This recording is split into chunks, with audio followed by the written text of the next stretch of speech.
Hello, PSU Automotive Technology students. Welcome to our ethics seminar. And again, watch the mute, so don't accidentally unmute yourself, whatever you do, or we're all gonna hear your background noise. This is the Ethical Decisions in the Transportation Industry 2021 seminar. Can you guys see that slide? Check your head up and down if you can see it, so I know I don't have all you on the screen, but I have a good 20, 30, 40 people that I can see, and I'll scroll around every once in a while just to see what you're doing. But thank you very much for spending your time with us this evening. This ethics seminar is something that our alumni and our advisory board has been doing for many, many years. It was developed by one of our advisory board members. He was seeing new students, maybe not necessarily from PSU, coming into the company and doing something that just wasn't quite right. They didn't understand the culture, maybe where they were at before it was okay, but they did something that caused the problem, that it caused them to maybe get fired or get demoted or get a little note in their file. And you know, the worst scenario I could think for you guys is that here you spent all this time at PSU, you did everything right, you got the perfect job that you love, and 6 months later, you're out there doing donuts in the parking lot in the brand new corporate car, because why not? It's a big corporate, and something happens, somebody sees you, and it causes a problem. And so obviously we don't want to do anything stupid, any of us, to cause a problem with our career. And it's best to learn from other people's mistakes versus our own mistakes. I always hate learning from my mistakes. I'd rather learn from somebody else's. Anyway, we have three industry guests that has been at PSU. They graduated, they've gone out into the industry, and they've been very successful. So they're here tonight to share their stories about how to be smart in the workplace, and again, kind of get their words of wisdom on how to survive that first 6 months, that first month, that first 3 months on the job that you don't know anything, and obviously try to make some right decisions so you have a very successful career, that's for sure. I am, let me make sure, I am Professor Scott Norman, for those of you guys who don't know me, haven't had me in class yet. And we also have with us from PSU is Mary Weirman. She's our technical support. She helps me out all the time with Canvas and stuff like that. But if you're having problems technical with this particular Zoom call, if you message her privately, you can do a private message on chat to Mary Weirman, and she could kind of work with you back and forth on helping out or anything like that, if you have a question or something like that. So I think, if I'm coming okay, you guys give me maybe a thumbs up. You could get, maybe you guys give me a thumbs up. Everything is okay on that? Excellent. And so if something goes wrong and I'm just going crazy and something's not happening right, then someone will get my attention, and that way I know that. Okay, so some tips for you guys before we get started is again, stay muted during the call. At the end, when we're done, we will open it up for questions, and then again, you're going to raise your hand, your virtual hand, and then we'll call on you. And at that point, you could unmute to ask your question and kind of have a conversation if you need to with one of our guests. We do want you to have your video on. So again, I want to see your smiling faces. So don't go to like phone mood or turn the video off and then go walk around your place watching or playing video games or something like that. That's not good. There'll be a chat window that will have chat questions on. And so again, so it's good to have the chat open, so that way you can respond to when we ask you a question. We want everyone to participate on that. There'll be some times that we'll do some polling. You may not have done polling before with Zoom, but there'll be a question come up with pre-selected answers. Please select only one of those answers, and then we want everyone to poll, because what you guys say in the poll may be the direction that we take the next series of questions on this particular seminar. And the seminar is being recorded, so obviously we want to be professional on that. So with that, our guests for the evening, we first have Todd Cole from Caterpillar. He is a product specialist for large dozers. I'm always jealous the guys that get around when playing with the D9 cats, so it's a fun job. But anyway, he's a 2001 alumni from our Pitt State Auto Tech program. Our second guest is Jenna Biles. She is our Regional Talent Acquisition Manager from Hendricks Automotive Group up in Kansas City. And she is a 2007 PSU alumni. And then we have Dan Burmeister, who is a 1988 alumni and is a Regional Service Manager for GM. So, hey, Dan, I'm going to turn it over to you. Dan's going to be our first guest to share his words of wisdom for you. All right. Well, thanks, Scott, and welcome, everybody. Glad to be talking to students at Pitt State. And I want to take you through a scenario. This is a real scenario, so it'll be interesting to talk through it with everybody and get your opinions because there's always different ways to look at things. And so in this case, you're working for an automotive manufacturer as a service representative covering 25 dealerships. And so recently, 3 of your dealers won a parts sales contest. And so you and those dealers get to go to a large recognition event out of state. Before you go, though, your boss has a meeting with you and your counterparts and tells you that although most of the recognition event will be sponsored and covered out of the regional budget, there will be some times when he expects you to host your dealers by purchasing drinks on your credit card, kind of like the scene you can see right below there. So, during that event, it's a 3-day event, you buy drinks and snacks on the golf course and you pay for some additional refreshments at after hours restaurants and bars after all of the recognition events and sessions are ended. And so those are, remember, going on your credit card. So because the event was held in a very nice hotel in an affluent area in a large city, your expenses come to about $5,000 for these ad hoc purchases for those 3 dealers. Now, you, as always, submit an expense report identifying the reasons for the purchases, and you also identify all of the actual attendees that were at each of the purchases that you made, which is normally required by the company expense report policy. You're a little surprised. Your boss rejects your initial submission, though, and not because of the dollar amount, but because he thinks that it would be better if you added additional attendee names, and these are names that weren't at the actual events. And he tells you that the reason is that, our finance department will like this a lot more if we lower the cost per person at each of those events. And so it's less likely that finance will bring attention to it and it'll make it better for the team. And he tells you that, everybody does this all the time, and don't worry, he'll cover you if anybody asks any questions. Now, you're curious, so you ask your counterparts who were also at the event, did they have that same request? And did they agree? And they agree that they did. They also tell you, all of them tell you that it's no problem, especially if we all do this. And they have already updated their expense reports and turned them in.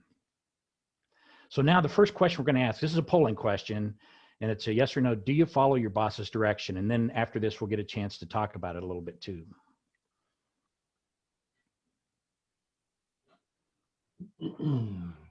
So we're seeing some numbers. We're seeing some polling coming in.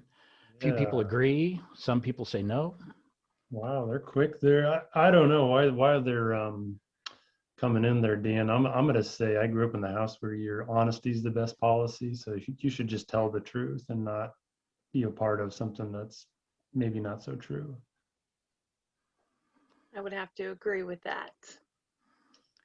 Yeah, well, we've got some people that are saying, well, they might just follow the boss's direction, though. So we're seeing a mix. It looks like it's about 28% yes, follow the boss's direction, about 73% say no, but it looks like we've kind of evened out on the polling. So now we can go to the next question where we get to chat a little bit more and we get a little more of your opinion on it. So what are the possible consequences of the action that you take?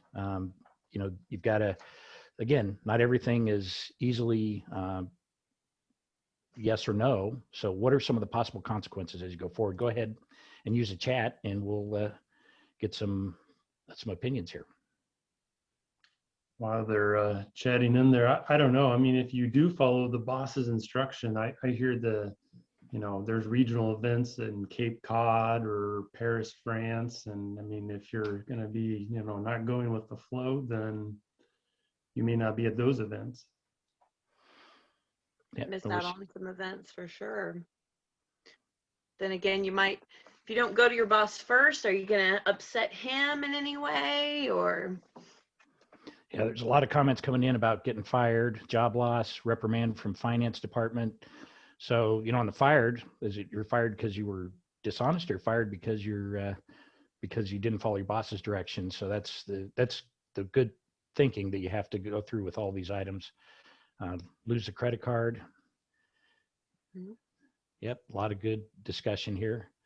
Punishment from the finance department. A lot of people probably legitimately are afraid of finance, especially in a big company. I can tell you that. So fired, a lot of that. So it looks like it's kind of evened out. And I would say there's a lot of people that really talked about, and actually a good comment here, if someone higher than your boss finds out that you lied on a report, then you could be terminated. So I think that's a lot of concern. And so getting the sense that, maybe people are, just as on the polling question there, they might disagree with the boss. So let's talk a little bit about, if you disagree with your boss here, remember, it's not just disagreeing with it. You've got to deal with the situation too. You've got to work with the human side of this. So what would you actually say to your boss in this case? So let's put some more information in the chat. And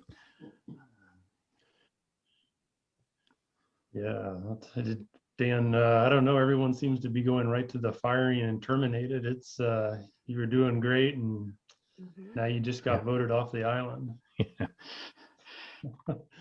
There ethical. is somewhere So- in between, surely, Dan. Yeah, that's a tough part. And that's the hard part about all these ethical questions we talk about is, it's not always clear cut, and there's not always an easy solution. So a lot of people are saying it's unethical. I don't feel comfortable doing this. A lot of don't feel comfortable. See, a lose-lose situation. Your boss can make your job bad for not agreeing, and then if you lie, you could get fired. Yep, the boss isn't always right. I don't know if I'd say that to my boss, but I think it's valid to think that. So, and again, I don't feel comfortable. Is this really necessary? I'm not sure if I can do that. So, a lot of good, consistent comments about the being comfortable, being put in a situation, and then also the ethics of it, which we've seen all the way through. So. Again, we'll talk about what some of the consequences are. Think now that you actually told your boss the things that you just were planning to say, and what do you expect him to say back? That'll be the next chat here. So as you think about what are the possible consequences, it's what is your boss really going to say to you? What do you expect the response to be? And again, because it'd be a conversation. Yeah, it's not only that, Dan. I'm just while they're going to chat here. It's the finance department may like it, but there's probably guidelines in the company, but that's not a hard stop. So if you're not supposed to spend more than $35 a person, well, that's probably a guideline, but there's reasons to be above that. So if you can talk your way out of why you spend more, then you should be all right. You shouldn't resort to lying. Mm-hmm. Yep. And somebody said, the boss said, it'd be fine. And then others are saying, no, it's got some concerns. I don't understand why. And then some really good comments about, hey, your counterparts didn't have a problem with it, which you want to keep that thought because we're going to talk about that. That's another party in this whole situation here. So, yep. And your boss could potentially argue with you, and I'm the boss, just do what I say. That's not an uncommon response, unfortunately, in some cases. So that's part of these discussions that we have, is to make sure you feel comfortable in making decisions in an ethical way. So yeah, so good comments there. So actually, let's go to the next question, because somebody already brought that up, that your boss might say, hey, your counterparts didn't have a problem with that. But remember, in this whole case, all of your counterparts already agreed with your boss. So now it's not just you discussing it with your boss, you're also with your peers, and they're could be concerned with what they have to say. So what would you say to your counterparts here if they ask you about it, and how come you didn't play along? I think one of the scary things when you go to talk to your boss is being that he is your boss. Could he fire you directly? And if he says, pack your bags for doing something unethical, is there somewhere you can take it from there? Right. Yep. Is it just, are you going to know exactly what he's going to do? Mhm. And information should go up, not out. I would tell my coworkers that the issue could be higher than their boss, and that it could be more of an issue to the higher up manager. And Tanner's saying I would do what I thought is correct. And comment, doesn't matter what they do. Don't feel comfortable lying. I think there's a lot of interesting comments in here that's good about the words ethical and comfortable are words that can be used in a very professional way. Honestly, I wouldn't talk to my coworkers, and that's a matter between my boss and myself. Valid point. I will say the challenge usually is there's not a lot of secrets in the company, so probably would come out. So if you're dealing with it, you just want to be prepared on how to do it. Get HR, explain the viewpoint, explain how you feel, and cite anything that supports your view. So I did what I thought was right. A lot of great comments here. So just to, and somebody mentioned, talking beyond this group. So let's close it out here with the last question before I tell you actually what happened. But would you talk to anybody else? And somebody mentioned something in the chat along those lines. So are there any other resources or, either personally or within the company that you would think about? Somebody said, not my coworkers, my wife, HR. HR is good. Go to a higher up. Finance. I saw somebody say talking to finance. Ooh, your spouse, yeah. Your mom. I bet someone's mom, yeah. Hey, I always think it's a good idea to get outside perspective. You never know. There might be, our close-knit friends and family might have a viewpoint that we've not thought about. It's a great point. Sometimes you're right there in the middle of it. And if you have to step away so you can rise above it a little bit and get a bigger perspective for that. A lot of human resources and family members. And I think it's valid to talk about family members and others because you get a sense of balance as well. Now, if your wife is also HR, that works even better. But yeah. All right. Yep. So a lot of great comments, and the HR comments are really valid. I think that, they're knowing, especially in any company, but especially in big companies, there are rules and lots of resources. And I can tell you, General Motors, for instance, there's outlets for anonymous or direct reporting. I guess you could use the term whistleblowing, but it's really a very formal process for dealers to report on employees and so on. So I'll close this out. A lot of great comments. And I think everybody's, again, the comfortable and ethical comments really drive it home. I can tell you what happened in this case. This was a case where my boss actually asked me to do that. I did not change the names. I told him that I had to go with the people that were actually there and that I would deal with whatever came along in the path. My boss accepted it, moved on to something else. It was tense. My counterparts were not very happy with me. They thought I wouldn't play along, but I'll tell you, a couple months later, my boss was fired for improprieties with expense reporting, not specifically necessarily with this case, but in that same avenue.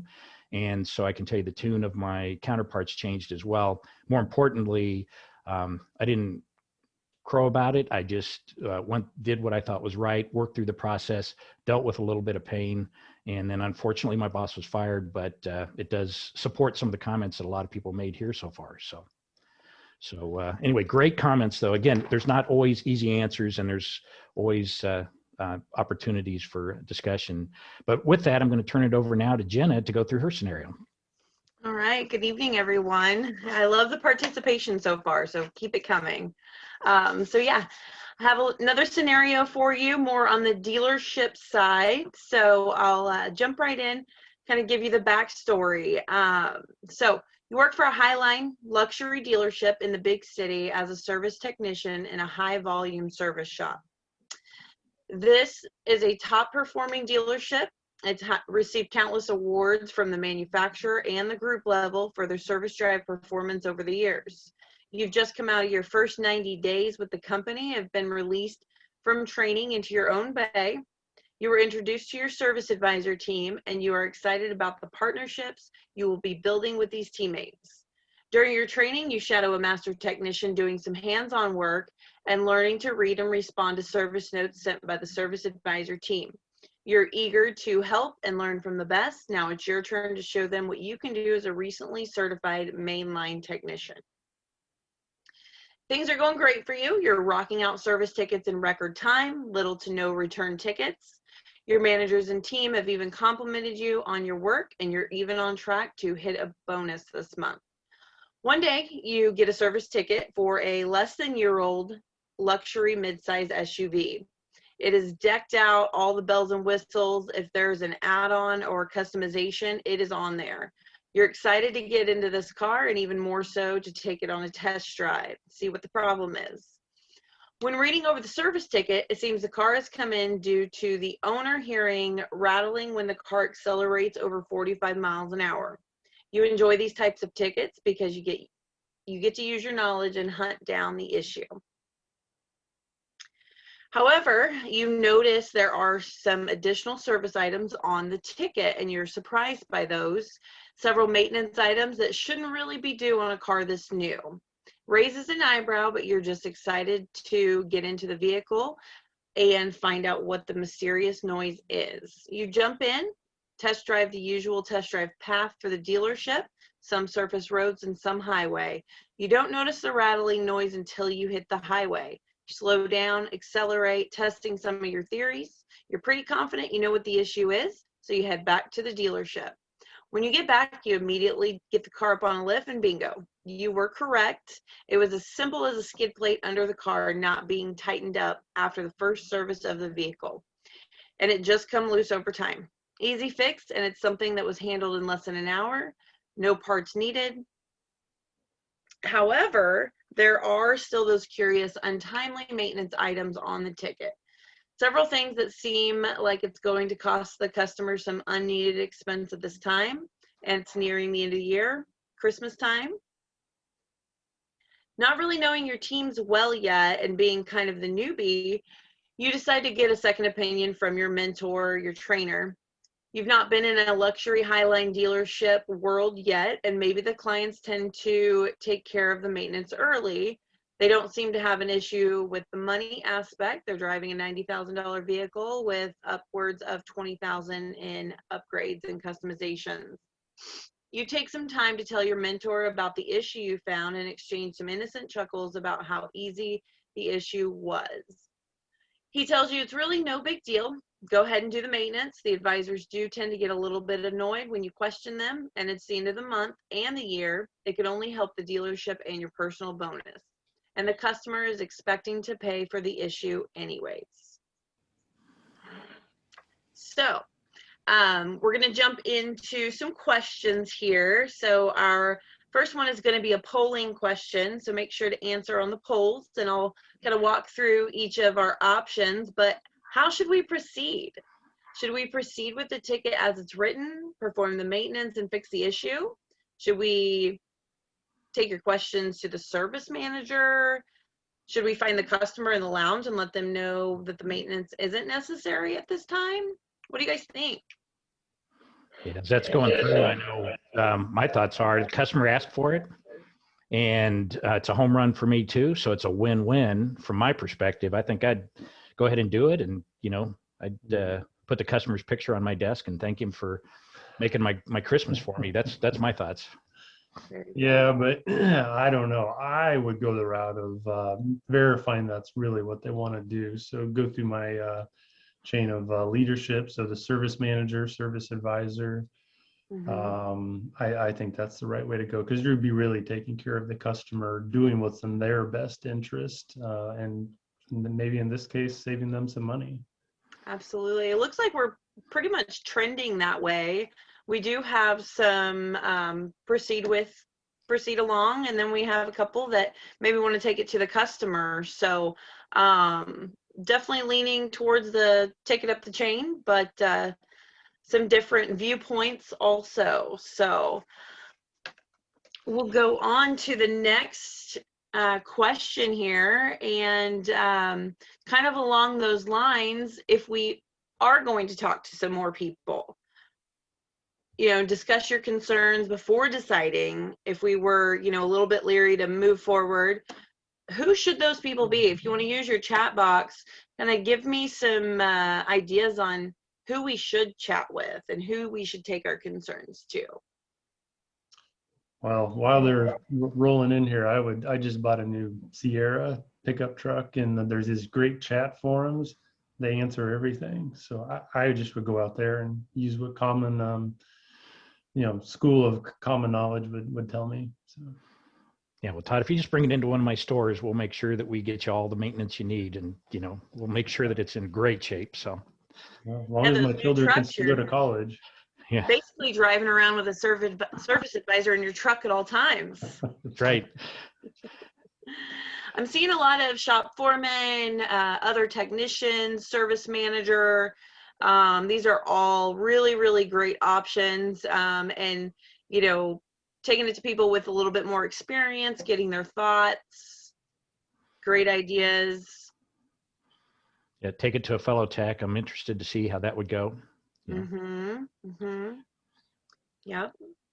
These are all really, really good answers. Master technician, shop foreman, check with the service manager. There could be maintenance that happens earlier on this new model. Maybe because great point. You haven't been in a Highline dealership. So maybe, you're a little bit unversed in the newer models, the new luxury model maintenance timelines.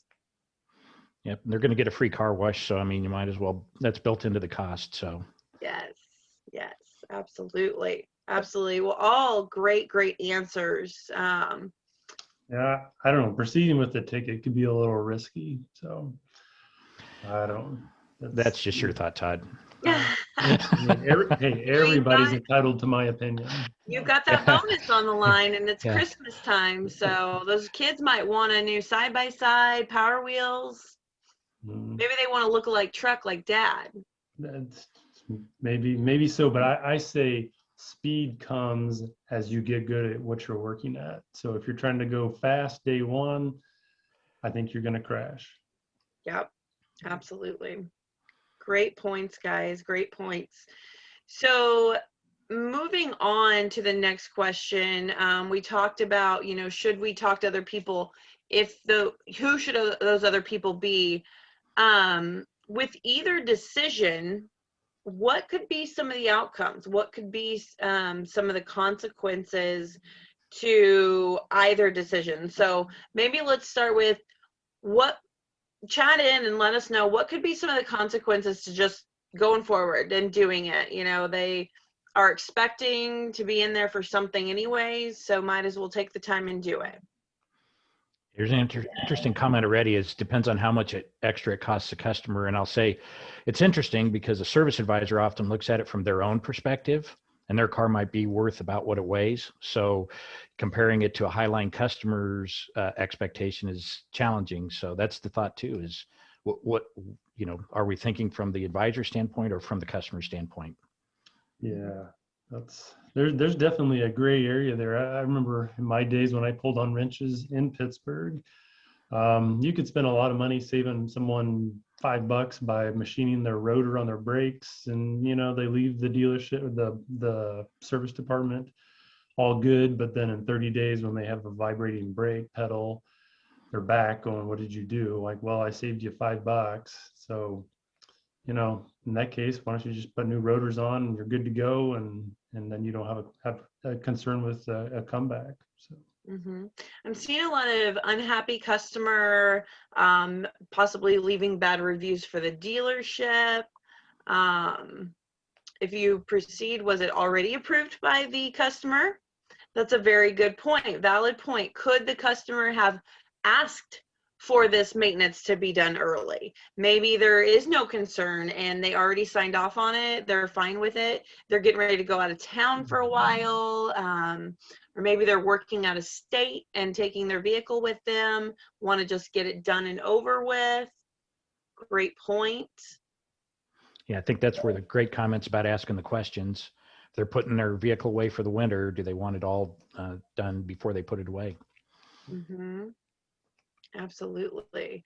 Other technicians looking down on you or aggravating the higher ups due to you questioning their authority. Absolutely. Maybe similar to Dan's scenario, and, you know, questioning authority. What happens there? Is there a trickle effect from that? Is there some retaliation with the advisors? Maybe they don't want to give you work moving forward, or, you know, or giving you less hours, and then that affects your paycheck and your bonus ultimately. Very good point. To understand the dealership side, when I worked with cat dealers, think of it as the dealership is a big metal machine that has to be fed. It has to have work coming in.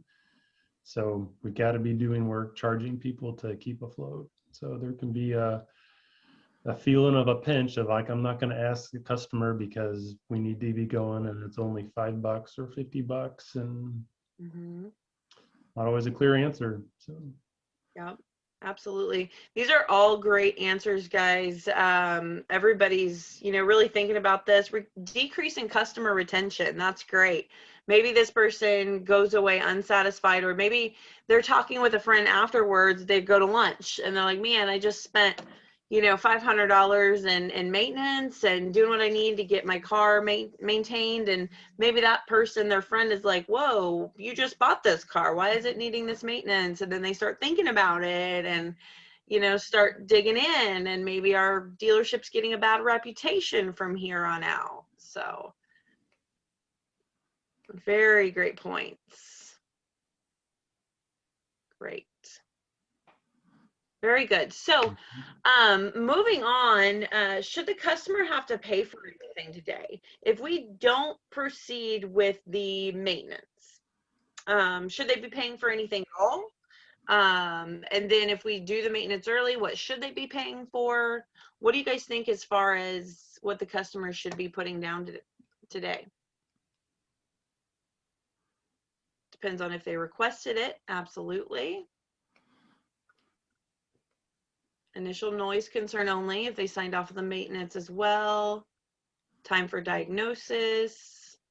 Yeah, see a lot of diagnostic time. I can tell you diagnostic time in the dealer world is a major discussion. It's like advertising on the new vehicle sales side, and charging for diagnostics is and shop supplies are big comments. Yep. I like this one. Skid plate was a prior service fault. They shouldn't pay for anything. So really good point. You know, that wasn't something that was, you know, a wear and tear. It wasn't something that they did. It was simply due to the previous technician not fully inspecting their work. Good point. Yep, I guess that's the question now. Do you go to the other technician, or you'd have to go talk to somebody else, or do you not get paid? Right. Absolutely. Yeah. And on that note, that's going to be one of the questions that I kind of proposed to you all. If we can go to the next slide, or I guess the next question there. And, you know, in that, could there be any other concerns with this scenario? You know, should we, as Dan said, be discussing why the car had to come in for the skid plate? Are there, you know, should we not only be talking to our service manager maybe about not doing the maintenance too early or discussing that, but maybe who the technician was before and why that wasn't done, and should there be concerns there? Yeah, and I think the difference as you guys think through this is my scenario was about misrepresenting something, and this is a case of what's a valid item to do, probably not anything in the bounds of illegal or misrepresentation, but really a interaction for the customer, the advisor, and for the technician. You know, what's the right thing, which can be a matter of opinion, which is what we're asking. Absolutely. You know, going back before we move too far, for those of you that did say go to the customer in the customer lounge and tell them the maintenance isn't necessarily due at this time, what could be some of the concerns there, and, you know, just going straight to the customer? You may have any thoughts on that?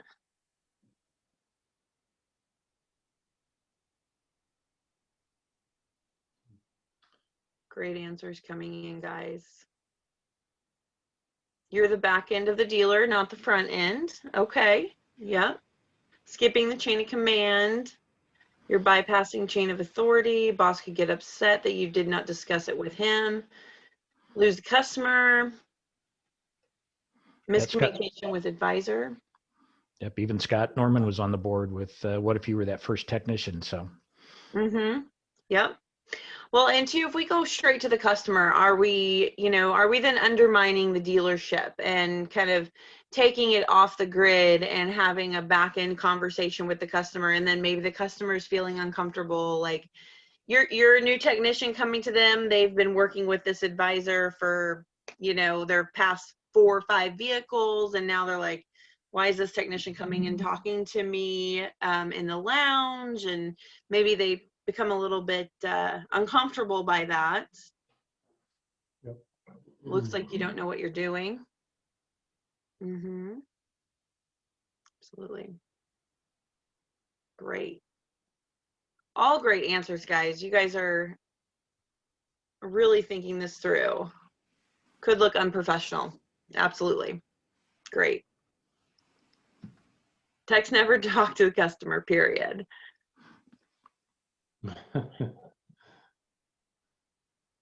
All right. Great. So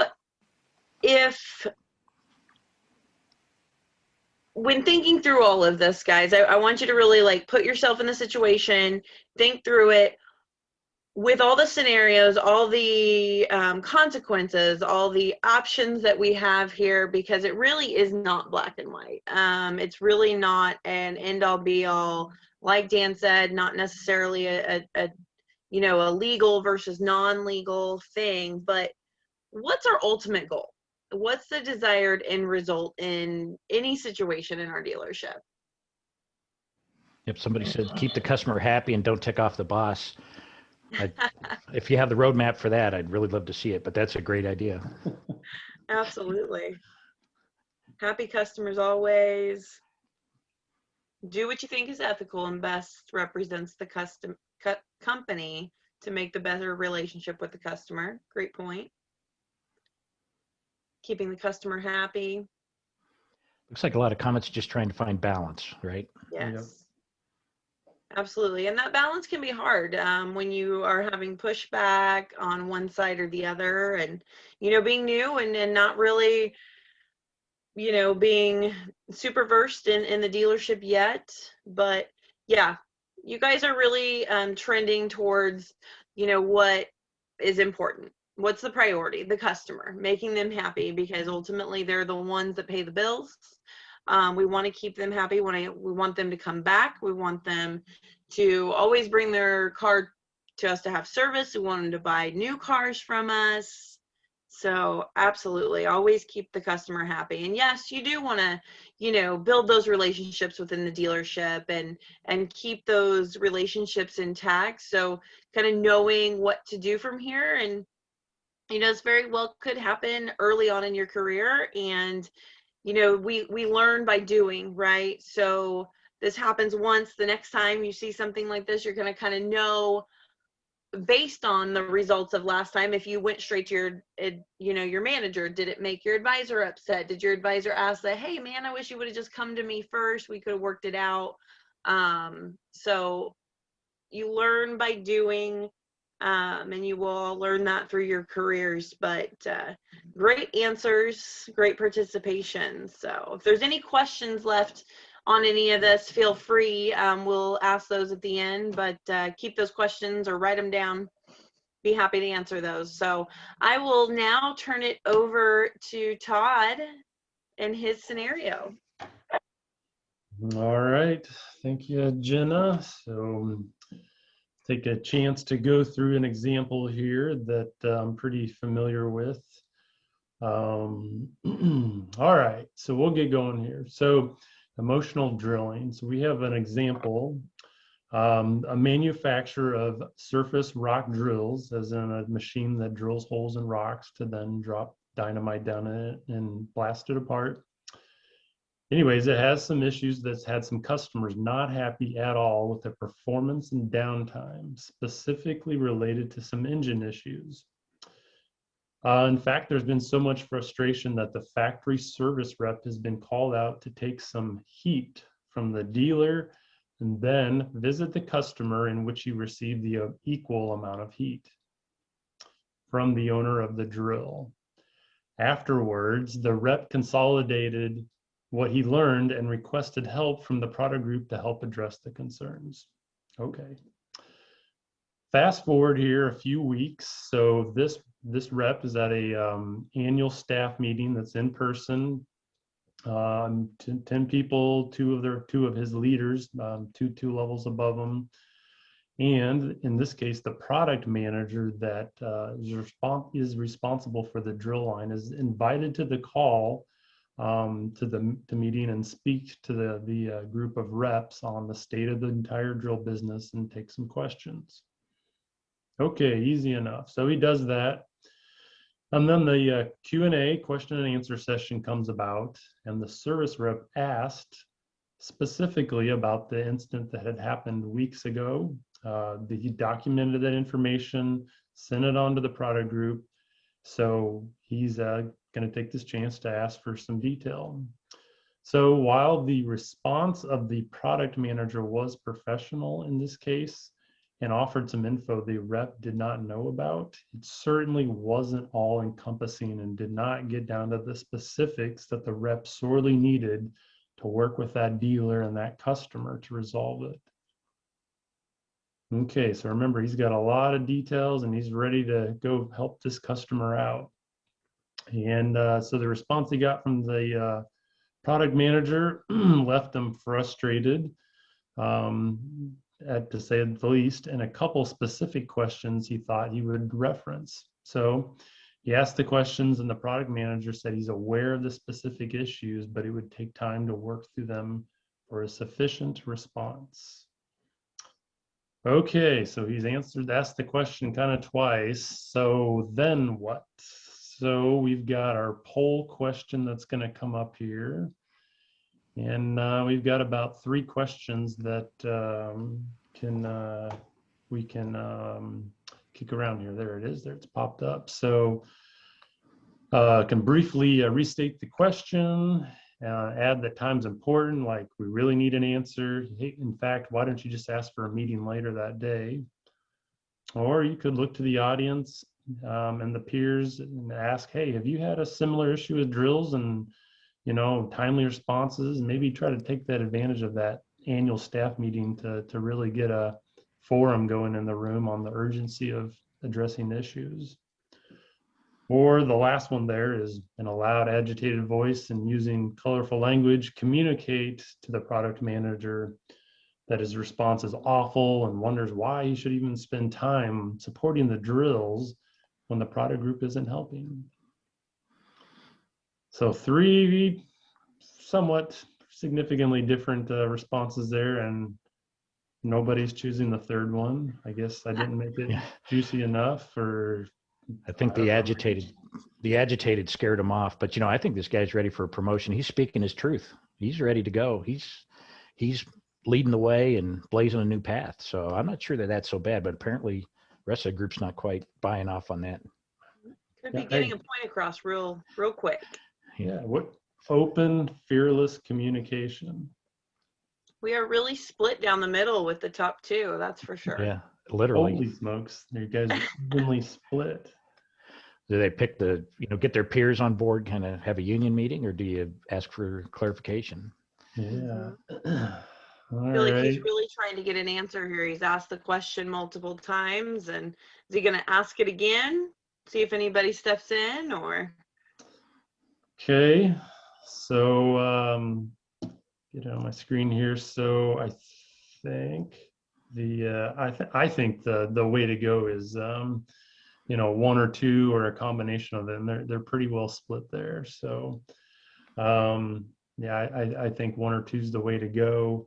3's probably not. So I think if I've remembered my slides here next. So let's talk about what actually happened in this situation.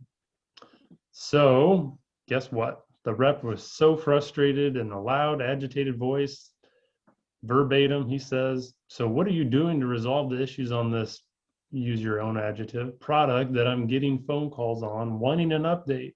What are you doing to help?" After this, you could hear a pin drop in the room. So I'm sure this group is far more versed on emojis and things you could put in there to communicate it better. But you get where this is going. So anyways, that quieted the room. And if there was a mouse in that room, we would have heard it. So the leaders in the room and on the phone were very professional and calmed the situation. And guess what? It was time for an impromptu break. So a couple thoughts there. What do you think about this? What do you think was going to happen to the rep? So I think, yeah, this is our poll question here. So last time we were briefly or split evenly. Oh, well, no, it was by one we were off. So middle of the road. So the next chat's coming up. Yep, here it is. Yeah, it's a great question to ask though, because that's what you've got to think a little bit ahead. Don't outrun your headlights on that, and ask what think about what the results are going to be when you ask the question, right? Could be the impact here. Mm-hmm. Yeah, that's where did he think this was going to go? So people saying fired. Mm-hmm. But the reward with promotion, that person came up. I must have sold them on my last comments. Yeah. They like his forwardness.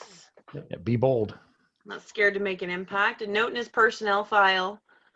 Absolutely. That could go twofold with more than one answer. I like that those two bottom ones are kind of split, because I feel like, being in HR, I can say,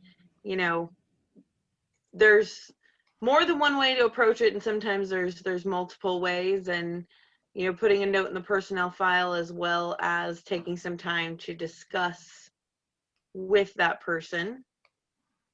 Yep. Yeah, I think you guys are right there. So fired.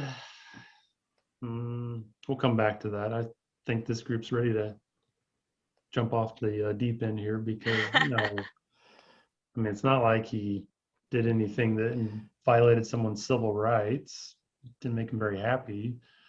Promotion, well, Dan and I are working that. We're going to find a way to promote someone solely because they do that, but no, I don't think that's going to happen. The personnel file, yeah, we can't do that. So, and the one-on-one time is going to really be what it's needed. That probably would have headed it off from the beginning, right? If it wasn't a response, let me directly tell you what I'm thinking, what questions I have. That would have been the appropriate way to handle it.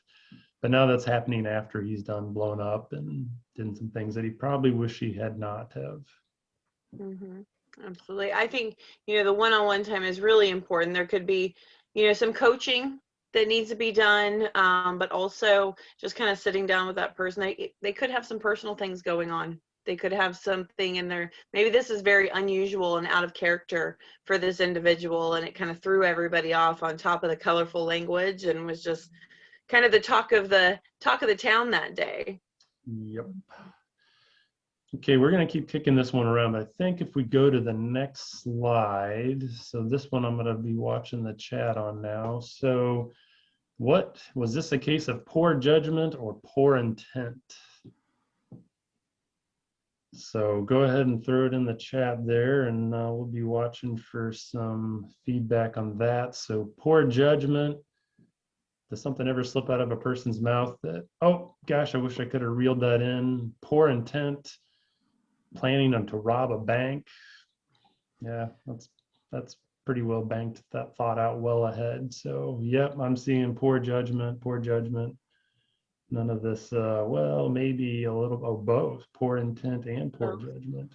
Mm-hmm. Yeah, I guess if it's premeditated, that they said, well, I can't wait to get in this meeting because I'm going to, light a fire. I guess that would have been poor intent. We don't know though, I guess, unless you'd had the one-on-one conversation, but. Mm-hmm. Yep. Very true. Yeah, slip of the tongue. Well, I guess I would say, so if this individual did not care about his job or the customer, you wouldn't have much passion. Why would you verbally abuse someone if you didn't care? You'd just be like, whatever, as long as my paychecks keep coming. So there's the line of, you got to bring passion into the job, but be able to communicate it in an effective, respectful way. So he probably just blurred the line of a little bit too much passion delivered in the wrong way. And think about it. If somebody makes you angry, do you answer with the most efficient answer? So if that person made the other person on the other end of the line angry, it's, that they're probably not going to get the answer they want because they're dealing from an emotional deck. Mm-hmm. And I Yeah. think when we're all frustrated and, kind of fired up, we can say things and come off in a way that is out of character for us normally, but always remembering to kind of take a breath and think about things before they slip out. Somebody once told me that there's a reason we have two gates in front of our tongue, and that's our lips and our teeth. So we got to kind of think about what we're going to say before we blurt it out. That's a good one. Yep, I agree. Yep, mainly poor judgment, just got too fired up. Yep, I think that really sums it up. Good. Okay.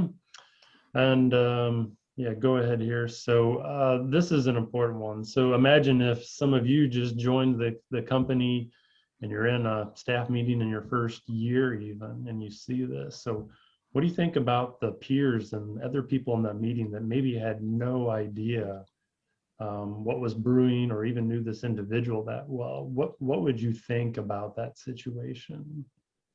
Go ahead. Dan, I don't know about you guys, but I know I've been in some meetings where I didn't want it to be me, but I'm like, I'm glad it was him that said it and not me. I was thinking it. Yeah. I've been in meetings where I wanted to cry and I wasn't even part of the discussion. So yeah, I think it makes, is it a workplace of choice if it's chaos that's going on in there? Yep. Yeah. Definitely some things that can make you feel uncomfortable. That's why I'm the fun side of HR, not the unfun side, because yelling and crying makes me very uncomfortable. Yeah. Yeah, that's right. I would just say this is, in Cat, I can obviously speak most closely on here, is that, code of conduct, treating others the way you want to be treated, really things they teach you in kindergarten is held to a very high standard. And that behavior is just not acceptable. This individual did get some coaching and he moved past it. But there is that people have memories, and if this is a reoccurring theme, then things may significantly change in that future of that individual. I like this comment, from Caleb. Yelling all the time is a little too much, but showing and having passion at times isn't the worst thing. And it's very true. It's kind of where Dan, I think, was going with that promotion, is seeing that passion and fire under somebody. Yep. And the professional comment says those are right. And I'll tell you in GM what the comments are. We have a core competency that we want, which is called be bold. But the underlying comment is respectfully be bold. So professional and respectful, which a lot of you are saying. Yep. Yeah, I'd be shocked at the behavior, but assume it doesn't happen normally. Absolutely. So, okay, good. All right, and moving on here. So, some things to kick around. What was the end game of the employee when he, and what would have been a better way to go about it? When he brought it up, good point, to let him know that the product manager that this is important. But really, where was he looking to go with some of his comments in there? What was he expecting out of it? Surely he knew minutes, seconds later after he let it out that, yeah, I didn't think that one out. Would there have been a better way to go about it? Absolutely. Could the message have been communicated with the same impact, but in a less emotional form? Yes. It is totally cool to be direct, honest, straightforward, maybe even a little sarcastic, but what he did was too far. And that takes time. I bring this one up because I think this is a good one for young individuals entering the workforce. You come and get a job you really like, you're really excited to do a good job. You get so much passion, so much energy. And when you see something not right, wrong, you're ready to fire up both engines and go mow it down. And that's that will get people in trouble pretty quickly. And I think it's worth noting too, Todd, on that. It's easy, especially when we're in the shop and, or outside just talking to techs, we can get fired up and kind of use our own language or whatnot, or we're texting and we're fired up. And then we, knowing how to turn that off and make sure you're being professional within the walls and when you're representing your dealership or your workplace. Yep.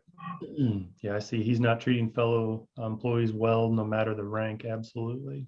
That's treat others as you would want to be treated. It's not true. Yep. You can show your opinion of being the loudest in the room. Yep. I was told by Dr. Dell and Doc Adams, and some of you know those names. Industry doesn't want people that are passive and go which way ever the wind blows. They want someone that's going to state their opinion and move the ball down the field. But some people are just a little too strong that way. So for those out there, this is a good reminder. You need to be passionate. This wasn't a time to be passive and say nothing, but there's a right way to go about it. All right. Let's see. Be confident. I'm just looking at the notes. If anything else to go off of? Nope. Good. Thank you, Scott, for moving on. Yeah, situational awareness. Yeah. Should have known that, when this was being brought up, is this the right time to be blowing up? Jenna hit on it about, shop environment is one thing. A meeting with your leadership is another. Totally okay to challenge anyone, but plan on how and where you do this. Shooting from the hip risk unintended outcomes. I've experienced it. I've seen it. I've done it. And it takes a little just time to get comfortable with knowing yourself when you're going to reach out too far. But just know shooting from the hips really doesn't generally pan out for most people in a professional environment. So there we go. Yep. Shop environment's one, professional jobs another. Okay. What questions does anybody have on any of the topics?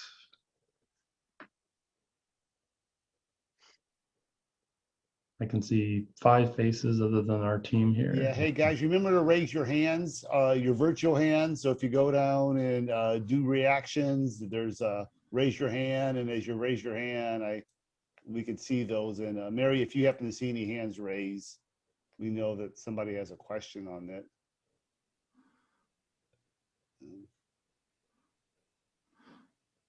Yeah, Todd, you brought up the comment, of the, there's ways to handle it. So I always tell the teams, if you can tell a customer no blanking way, or you can say, I'm sorry, I can't do that for you. And both mean the same thing, but the message gets received a little bit better. So. Yep. Completely true. I was thinking on the one of let me see, the maintenance man scenario. I was thinking, what if that was a news anchor that came in and you gave him maintenance when he didn't really needed it, and then all of a sudden that opens up a big can of worms. Maybe that was a sting operation or something. They were seeing what the dealership was going to do, and there's a big story that comes out from your dealership, and so. Absolutely. That could happen. We, any of you from up here in Kansas City, KCTV5 Investigates is always out, looking for their next victim, but maybe it's happening at other dealerships and they're just checking us out, or maybe they've gotten wind that it's happened several times at our dealership. So they're digging in a little bit. We definitely don't want to be on the news for anything unethical or any reason other than promoting the dealership for good things. Yep. The thought I'd always say is that we always push is you want to sell every legitimate item you would sell to your family. And if you use that motto, you still want to sell, just like Todd was saying, we've got to feed the business. And again, they may be getting their car ready for the winter. So, but how would you treat your family if they were in and they'd ask for that same thing? You'd want to have the conversation. So. Okay, well, I'm going to go ahead and move forward, and guys, we'll open up the students' questions at the end if there was something else that was coming out on that, because I didn't see anybody's hand being raised or anything like that. So we come over to our next thing. Can you guys hold on? Hit the share button there. Sorry. Okay, so I'm going to have Todd. I'm going to turn it back over to you. Okay. All right. Well, I just put it together a few things that the whole team here is we've talked about and agreed with. But so Jenna and Dan will jump in, but maybe just point blank calling out a few things to kick around here. So today's generational future employees continue need to be reminded about a few things. So the first 4 words almost pretty well cover it. Your social online business is a reflection of who you are. So what you support and what you represent to the company. So what you do post on Facebook or Instagram is looked at today with more scrutiny than you want to may come across in an interview or many years down the road. So I would just caution everyone that what you post on Facebook, things you get out there, and just be on guard for it. Things you may never see or know about. Someone may unfortunately pass judgment based on something they see on your Facebook profile.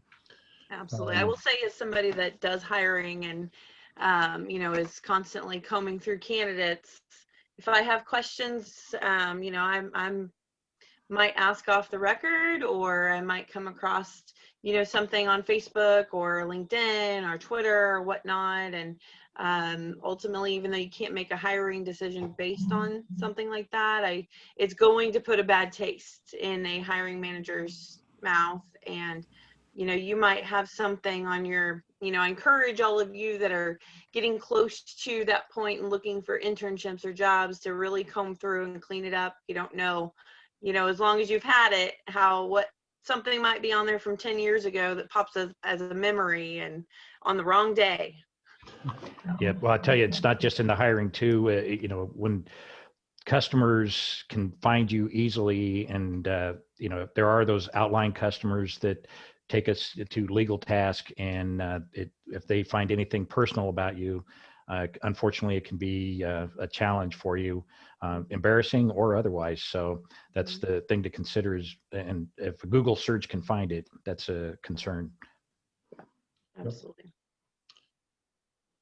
All right, so there's no dumb questions the first time. I really do believe that.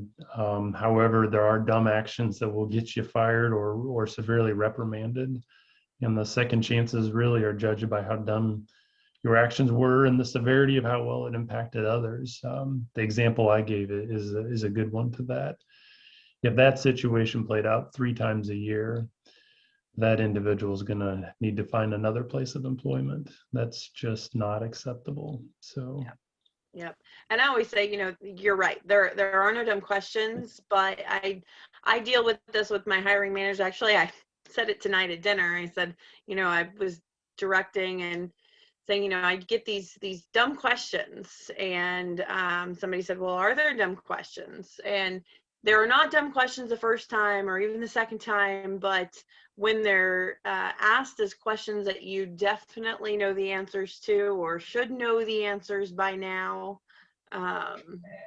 learning from mistakes, things like that are important. Yep. So here's a good one. Just because it may be legal, I'm specifically talking to marijuana, doesn't mean a company has to allow it, excuse me, and their employees. So I can speak for some of this. So Illinois is the state that allows recreational use of marijuana, but it's against federal law, and Caterpillar aligns itself with federal law. So make your choices on what you want to do, which side you want to be on. And I totally recognize that give it a few more years and maybe things will change at the federal level. everyone's got their own views on that, but this is even more of an issue nowadays than when I was graduating, because marijuana was not legal anywhere in any state. So just be thinking about it. Well, and keeping in mind, I hear a lot of people say, does it matter what I do on my personal time? I'm not at work. But, a lot of you that will be technicians or whatnot, keep in mind, you go to happy hours after work and you still have that technician shirt on with Hendrick or Caterpillar or GM on it. You're still representing your company. A lot of times we actually ask our employees, because we all wear Hendrick apparel, we ask that if they're at a bar or even at lunch that they remove their wear, just because you never know who's listening. Those customers could be listening.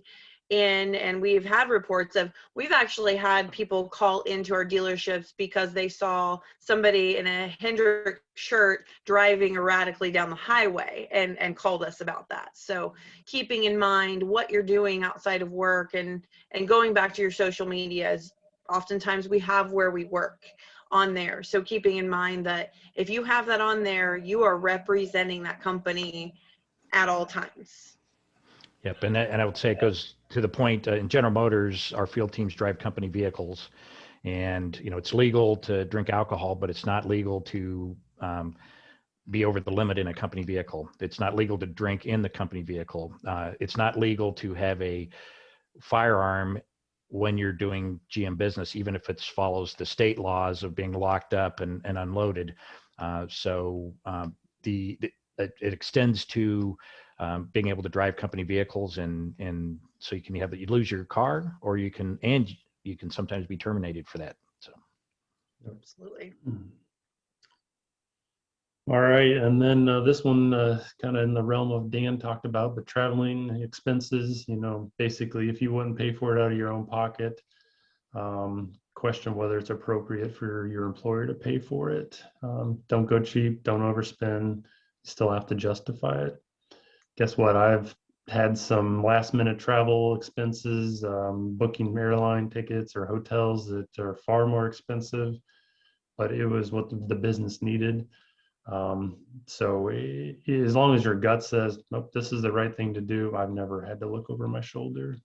So, but it's easy. Go stay at the embassy suite, or whatever, stay in Cape Cod, and the more expensive side of town, just be frugal, but don't go cheap. I think there was a key thing you said there, Todd, and go with your gut. I think a lot of times, going with our gut, and if it feels wrong, it probably is wrong. If you have a question or doubt, you should probably check it out. You should probably ask someone. Yep. And then this one may fit into our earlier talk here, our slide tour back, but you do have the freedom of speech granted by the Bill of Rights.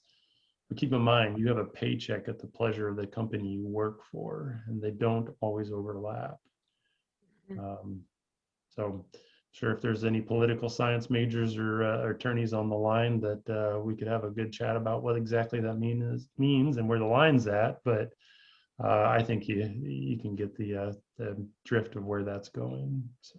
It can be very blurry these days, I feel like, that line. So knowing that, most states are right to work states. It's a privilege to have a job. It's not your right to have a job. So keeping that in mind, and, what your constitutional rights versus your, rights outside of work may not necessarily mean you can just say anything you want within the walls of your workplace. Yep. Yeah, I think. I'm sorry, Dan. I was thinking something. I was thinking, what if you had a Caterpillar hat on in Washington, D.C. on the Capitol building a few weeks ago, and what would happen at that point in time as it made national news? You just happened to be on vacation, and got sucked up in everything. So. Yeah, it's. I'll give you a real life example. Is the southern border wall that was built or is being built? It took a lot of heavy equipment, and some of those customers bought our equipment. And some of the corporate account managers that called on those customers had to walk the line of having the CAT badge on there while people with a camera crews are out there, and that's your face, your company, you're at the wall, you know, who are you? What are you doing? What are you representing? And that can be a line to walk carefully. And I think we a lot of times are faced with, you know, the difference between our moral values and what is ethical and, you know, what we personally believe versus what we, you know, need to do or whatnot. Like you said, you know, some of those workers may have been taking equipment down to a site that they didn't necessarily believe in or agree with, or vice versa. So, you know, kind of keeping in mind to keep your personal opinions, you know, outside muted, but, you know, knowing what is right and what is wrong within, you know, your professional life. Yeah, and it's not stifling your rights. It's also providing those protections for yourself, because if you were to talk a lot of politics or religion, you could very easily be offending someone else, and you're protected from that from other people's opinions. So we want to respect that. So it's not a matter of stifling your rights; it's a matter of mutual respect. Mm-hmm. And I would keep in mind too, I know being in HR, I deal with the EEOC, you know, the equal opportunities, and those that enforce those laws and restrictions within the workplace. And they are cracking down hardcore these days. And especially, I'm sure Caterpillar and GM know it just as well as Hendrick. When the bigger company you are, the bigger target you have on your back. And they are cracking down on a lot more than what they used to. And it's can be a little bit different when, you know, Hendrick is still privately held. So there are a lot of things that we can do with it as a company, but we still have to be very mindful and respectful of, you know, discrimination and, you know, others' beliefs and whatnot. So you have to be very careful about what you're saying. Yep. All right. Well, the bottom line there is, you know, your ethical conduct is always being evaluated on what you say and write and do. I'm gonna just wrap that up saying that. So keep that in mind, what you do at work and your social platforms that you engage with.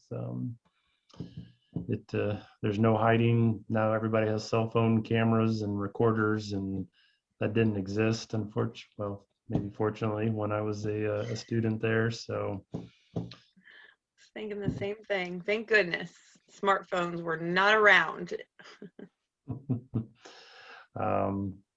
Okay, hey, students, do you guys, you know, we've been doing this now for almost an hour and 15 minutes. We're almost finally wrapping this up.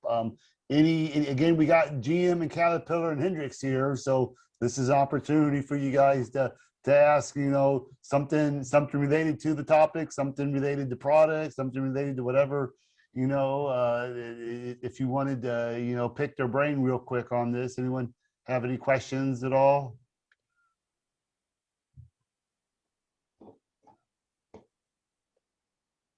So how much is a D9 Caterpillar? That's what I want to know. Can I buy one for the farm? I got some Yes, dirt I need to push. How many are you gonna buy? That depends. I just want to buy one, just a brand new one. That's all I want. Well, playing around 1.1 million. Oh, I'm not going to be buying a D9 Cat, I guess. They have a good payment plan. Yeah, easy, low monthly payments. There you go. Okay, well, I'm not seeing any questions. If you guys, if someone maybe wants to put on the chat, I have the chat open right now. You could say, hey, I got a question, and then you could unmute and could ask if you want to. Anybody? We'll do it one last chance. Okay, Wesley has a question. Has there ever been an employee terminated over a moral value situation you have disagreed with? Yeah, absolutely. I'll comment. I mean, as I mentioned, you know, my boss was fired because his bosses disagreed with the way that he was handling expense reports. But there is a morals and ethics requirement and so if it reflects badly, so maybe I'm not answering the question, but we've had people that we had 2 engineers that were driving our C8 Corvette down at Bowling Green at the plant, and they were in the newspaper for racing, and so they were they came off the company directory about 3 days later. So that's a question whether, I don't know if I would have agreed that maybe they should have just been reprimanded, but it was just too big of a public item. So I heard about that. So that's how big a news it was. I remember that. They got, yeah. I think for me, I've seen things kind of the opposite, where maybe somebody wasn't let go for something that, you know, popular opinion thought they should have been. But sometimes we joke in HR, not really joke, but it's a common statement we make: easy to hire and hard to fire. There are a lot of things that protect people, but at the same time, there are some things that are inexcusable, and there are zero tolerance for. So keep that in mind. There are a lot of gray areas, but a lot of very hard lines too. Hey, Jenna, there's a question here. How big is Hendricks Automotive? Isn't it the biggest dealership chain in the United States? Is that right? Something like Yeah, that? so this is one of my favorite things to say. So especially this year. So we are the largest privately held automotive group in the nation, with over 100 dealerships nationwide, in, I believe it's 14 different states. It might be 13 now, because we did close our Harley dealership in Maryland. So, but we used to be 6th largest overall for all automotive groups, and now we're number 5. So we kind of jumped up a little bit. And then don't you have like some type of small racing team or something like that too? Oh, just a little racing team, 4 of them. Mhm. Yeah. So Hendrick Automotive Group and Hendrick Motorsports, we are sister companies, and they kind of do their own recruiting on that side, but we do work as one entity and kind of work back and forth. And I've had the opportunity to go to Motorsports, and I don't know if any of you got to watch the Engine Builder Showdown that I sent you, but that's really neat. And if you ever have the opportunity, Motorsports is unlike anything you will ever see. Mr. Hendrick's private car collection is there at the Heritage Museum, and it is unbelievable. Hey, there was a question here on Todd. What does Todd do for CAD? And also, what was the outcome of Todd's scenario? Whatever happened to that guy that mouthed off? Is he still working there, or? Sure. Sorry, and I probably wasn't real clear on that. So for that situation, he did have to have some one-on-one time with the product manager that he verbally challenged. He had some other training specifically on kind of handling those situations and given a healthy talk of walking through it. But it was pretty difficult on his manager, and then there was actually the whole group of us that were involved in that had about an hour meeting just to talk through it and remind ourselves that that's not the way we do business, and just let's put this behind us, but let's just talk about it. So he's still around, does a good job, but he knows and that he has to watch those situations closely. What do I do at CAT? Well, I've had a lot of different jobs, and a lot of it was being a rep, which is where my story came from. But currently, I'm the application specialist for the Caterpillar D9. So that's a large dozer. So the D9, 10, and the 11 are the big dozers. And I spent all my time with those really on the sales side, helping dealers and reps answer questions and configurations and things like that. So I get to play with large dozers. So I'm literally a kid at work some days. So You get to drive around your Tonka trucks, I have. I mean, if you ever get to feel, 850 horsepower under your fingertips, it's and pushing, 100-ton load. It's really rewarding. So. Let's see. There is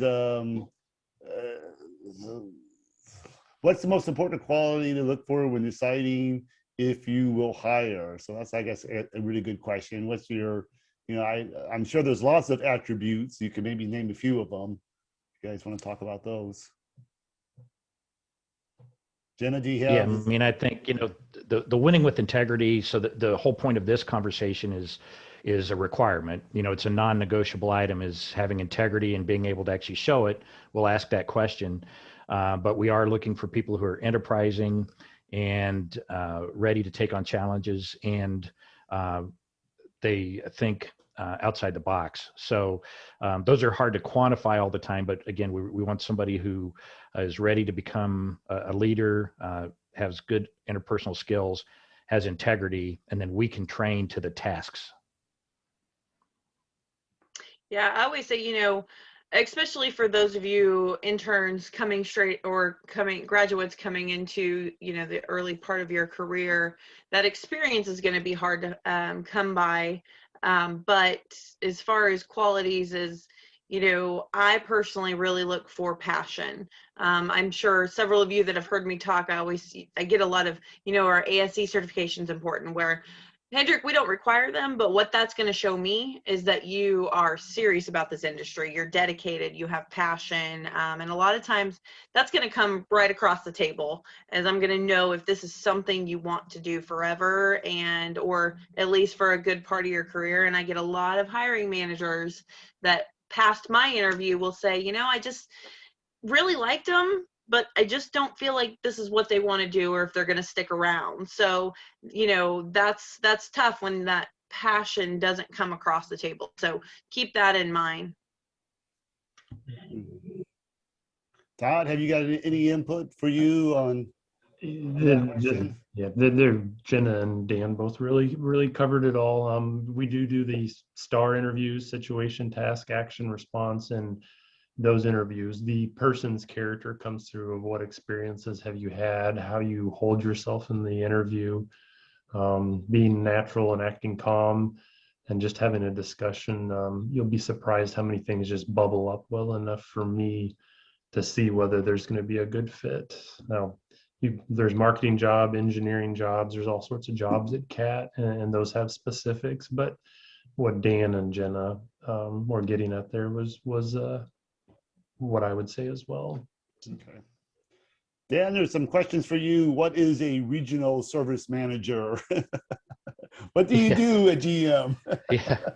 So I'm the regional service manager for one of our 5 regions, and I manage an area of 9 states out of Chicago.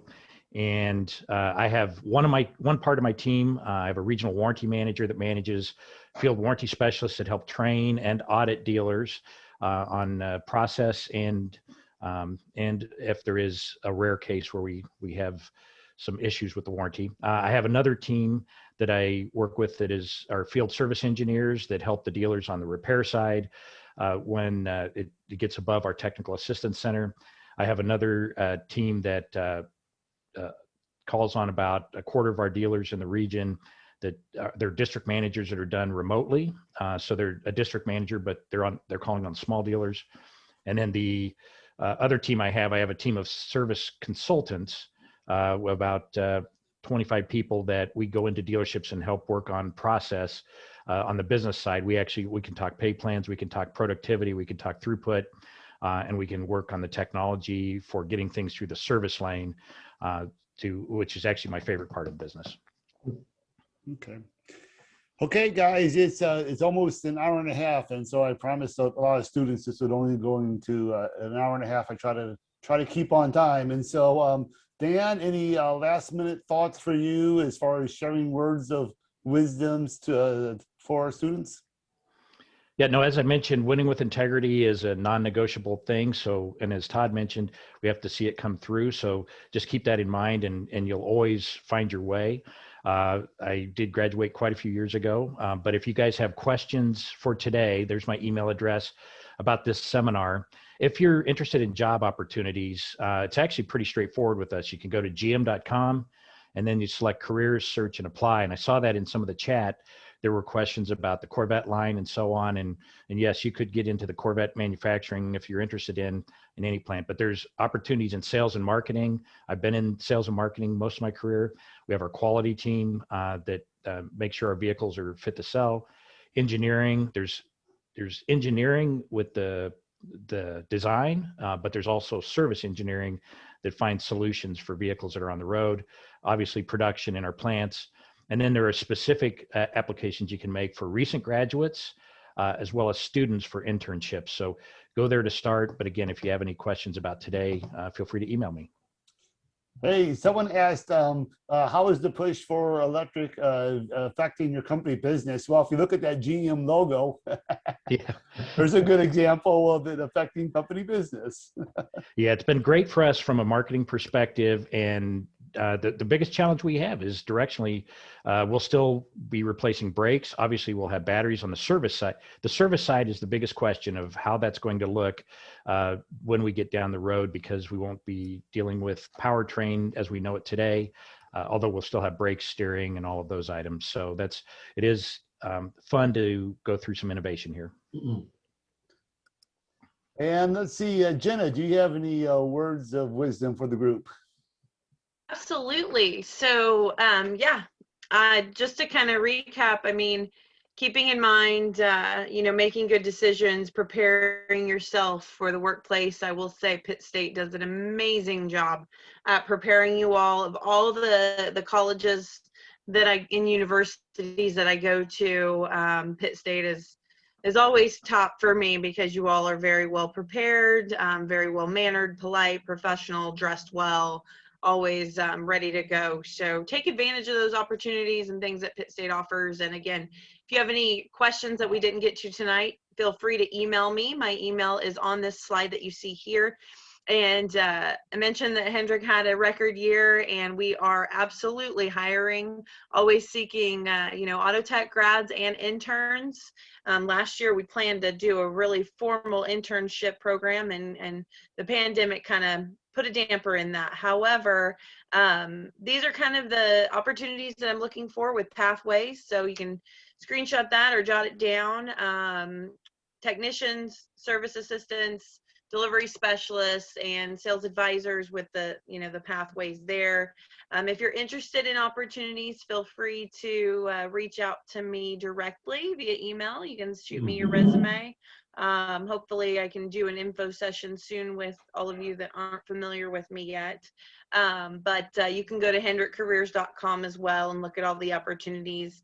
We have our current full-time opportunities up now, and we'll be looking at getting those internships up soon. And if you have any individual questions, feel free to reach out. But awesome attendance, awesome participation tonight, guys. Thank you so much for attending. And then Todd, you're getting the last cleanup on words of wisdom. Yep. No, well, Dan and Jenna really said a lot of great things that as absolutely agree with. I would just say all the students, all the people at Pitt State, Automotive obviously, but even throughout the campus are just such great mentors and helping students get along. So please listen to your advisors and teachers. I probably didn't know, I'll share this with you, I probably didn't know that working hard at the same thing, trying to achieve the job or something you're working at, that persistence of continuing to work at whatever it is worked so well for me. And I'm not that old yet, but amazing. Just, I guess I'm encouraging you, just so you see a job, you see a position, you see a degree you're wanting to go after, just don't give up. Just, slow and steady wins the race. So Pitt State has a great name within Caterpillar, long history there. Keep it coming. We do have some intern and full-time jobs opened. Most of the hiring goes on in the fall. If you want to apply, those links are on the screen there, so you can go after that. My email address is there if you want to contact me directly, but as far as applying for jobs, they have to go through the link. And I threw a picture of a brand new D9 because I know Scott was in the market for it. So I figured, it has a ladder that may facilitate him buying it sooner. So thank you for doing this, Scott and Mary, for this is really, really enjoyable. So Well, no, thank you guys. So obviously Dan and Todd and Jenna, you guys put a lot of hard work into this presentation, and you're spending your evening with our students to try to spread the wisdom out. So obviously we want our students to be successful, not only at PSU, but years after when they're working for you guys in your company. So again, thank you very much, students. Thank you for participating tonight. I appreciate it. It was a great participation. If you wanted to hang out just for a little bit to ask a question one-on-one, we'll be here for just a little bit longer. But if that's it, we're finished for the day. Thank you very much. Sorry I'm waving on a Zoom call, but how often am I waving at you as you like leave the classroom, right? Isn't that kind of weird? So guys, have a good evening. Thank you very much. Thank you all.